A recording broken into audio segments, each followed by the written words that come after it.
தமிழ் திருவணக்கம். பார்த்துட்ருக்கிற இந்த செஸ் காம்படிஷனில் கலெக்டர் மிக அற்புதமாக இதை பயிற்சி கொடுக்குறாங்க. பல மாணவர்கள் பங்கேற்கிறாங்க. இதனுடைய தனித்திறமை ஒரு நொடி பொழுதில் அதனுடைய காய் மூமெண்ட்டில் தான் தனித்துவம், யுனிக்யூ இருக்குது, பொட்டன்ஷியாலிட்டி இருக்குது. அவங்க வின் பண்ணுறது. செஸ் மாஸ்டர் ஆனந்த், நம்ம விஸ்வநாத் ஆனந்த் தெரியும்.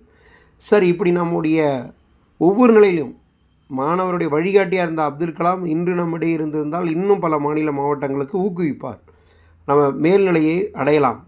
அதை எப்படி சார் நம்ம மாணவராக இருக்க இன்றைக்கி இல்லை அப்படின்னா, எப்போயுமே செல்லில் ஃபோக்கஸாக இருக்கும்.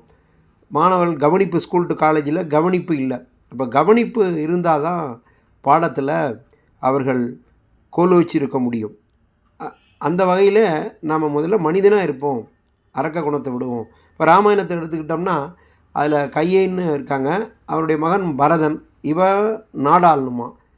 அப்போ காடு ஆள்றது யாரை காட்டுக்கு அனுப்புகிறாரு அப்படின்னு சொன்னால், இதை பாருங்கள் தெளிவாக, ராமனை அனுப்பணும் இல்லைங்களா? இவரை நம்ம அனுப்புகிறோம். சரிங்க. ரெண்டாவதாக கோசலை இருக்காங்க, அந்த பாத்திரம். பரதன் வேணால் நம்ம நாடு ஆள்ட்டோம், ஆனால் ராமன் வீட்டில் இருக்கலாம்ல அப்படிங்கிறது மனித குணம். இப்போ அரக்க குணத்துலேருந்து மனித குணத்துக்கு இப்போ கொஞ்சம் ப்ரொமோஷனாக கதாபாத்திரத்தை காட்டுறோமா? சரிங்க. அடுத்ததாக இருக்கிறத நம்ம பார்த்திங்கன்னா சுமித்திரை, அவங்களுடைய மகன் லட்சுமணன் இருக்கான், சத்ருக்கன் இருக்கான். அவர் நானும் அண்ணன் போகிறாங்க அப்படின்னு சொல்லிட்டு காட்டுக்கு போகிறாங்க. ஆனால் அம்மா என்ன நிம்மதியாக, அவங்க போகட்டும்ப்பா, உனக்கு என்னப்பா உன்னையாக கேட்டாங்க அப்படின்னு இல்லாமல் தன்னுடைய மகனை அனுப்புறது என்பது தான் இதில் ஹைலைட்டு.